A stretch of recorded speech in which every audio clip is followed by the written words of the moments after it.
Hi all, అందరు ఎలా ఉన్నారు? Welcome back to my channel. చాలా రోజుల తర్వాత నేను పీస్ఫుల్గా ఒక వీడియో చేస్తున్నాను. రీసెంట్గా నేను హౌస్ షిఫ్ట్ అయ్యాను, so I was busy in that. ఇవాళ లంచ్కి నేను ఎండు అనపగింజల కర్రీ చేస్తున్నాను. ఈ కర్రీ పొటాటో కాంబినేషన్తో రైస్కి, దోసాకి, చపాతీకి ఇట్ గోస్ వెరీ వెల్.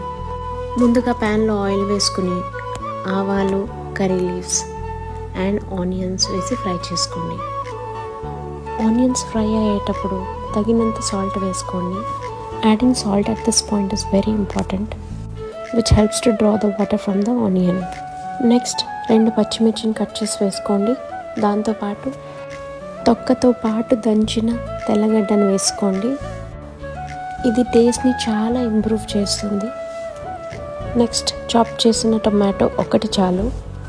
అన్నీ బాగా ఫ్రై అయ్యాక 2 మీడియం సైజ్ పొటాటో తీసుకొని ఇలా క్యూబ్స్ లాగా కట్ చేసి వేసుకోండి.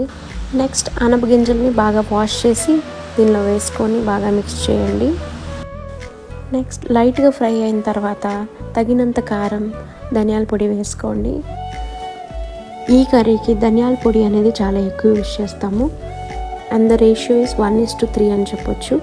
1 స్పూన్ కారం వేస్తే 3 స్పూన్ ధనియాల పొడి వేసి ట్రై చేయండి. కొద్దిసేపు అంతా ఫ్రై అయ్యాక తగినంత వాటర్ పోసి 2 to 3 విజిల్ పెట్టేయండి. And that's it, your curry is ready. Please do subscribe to my channel. I hope you liked the video. Thanks for watching.